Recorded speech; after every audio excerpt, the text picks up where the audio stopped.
Alright, Hosses, welcome back, and in this video I am going to show you how to compress and decompress files and also directories.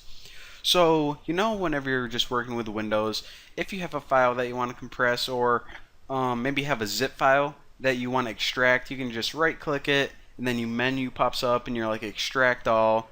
Well, that works great on Windows, but from the command line, we don't have that luxury. We just can't, right click something and have a menu pop up. So whenever you're working on a server from a remote location, you need to learn how to do it from the command line. And this is, first let me show you guys how to just compress a single text file. And these files, they're not special. I just, added some random, crap like this in them. Nothing important.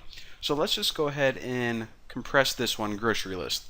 So the program is called gzip, and then after this, just type the name of the file. Really simple. Now, if you start typing grocery list and hit tab, it's going to pop up. And another thing I want to point out is this.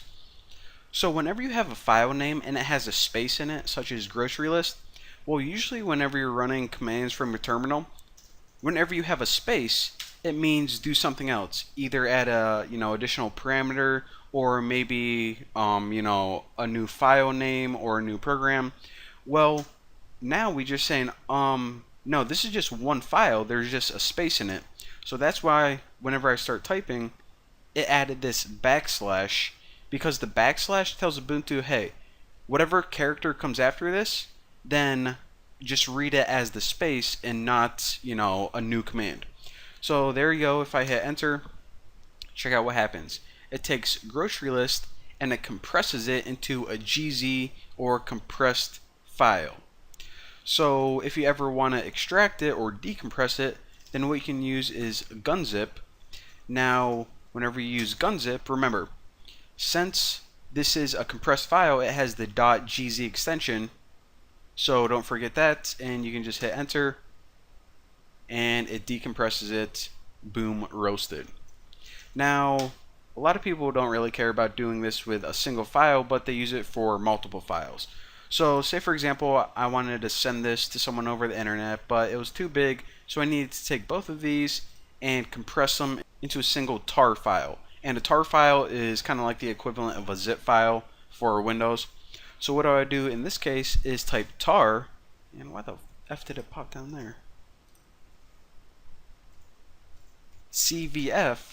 And what these parameters mean right here are, I'll break it down into, C first. So C means create mode. So we're going to create something, nothing new.